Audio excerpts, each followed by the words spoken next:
The Creatinine Clearance (CrCl) calculator serves as a key tool in assessing kidney function, providing vital insights into how efficiently the kidneys filter blood. Understanding this calculation is essential for healthcare professionals, as it directly influences medication dosing and patient safety.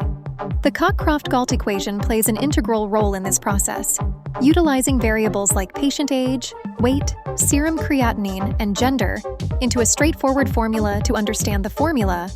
Let's break it down.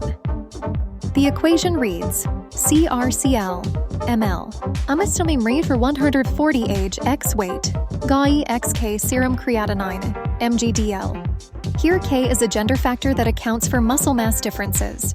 For males, K is 123, while for females it is 104. Properly plugging values into the formula allows for calculating the CrCl, which translates a patient's kidney filtration capability into a number that provides crucial context for their medication management. For instance, consider a 65-year-old male weighing 70 kg with a serum creatinine of 12 mg/dl. Plugging these values into the equation reveals that his CrCl is approximately 5381 ml/min, indicating moderate renal impairment.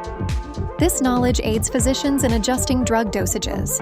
An understanding of the implications of this calculation strengthens the connection between kidney function and pharmacotherapy, as renal clearance is a significant aspect in preventing medication. Toxicity, equally important, is interpreting your results. A normal CrCl typically ranges from 90–120 ml/min, with varying degrees of impairment categorized as mild, moderate, or severe based on the resulting figures.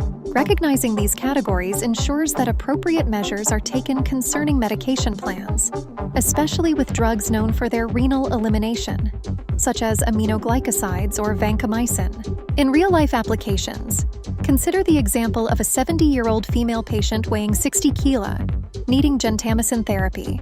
After applying the Cockcroft-Gault equation for females, the CrCl is calculated to be 4368 ml/min. This result signifies moderate renal impairment, prompting clinicians to adjust dosages accordingly, ensuring that the patient receives effective treatment without adverse reactions related to toxicity due to impaired kidney function.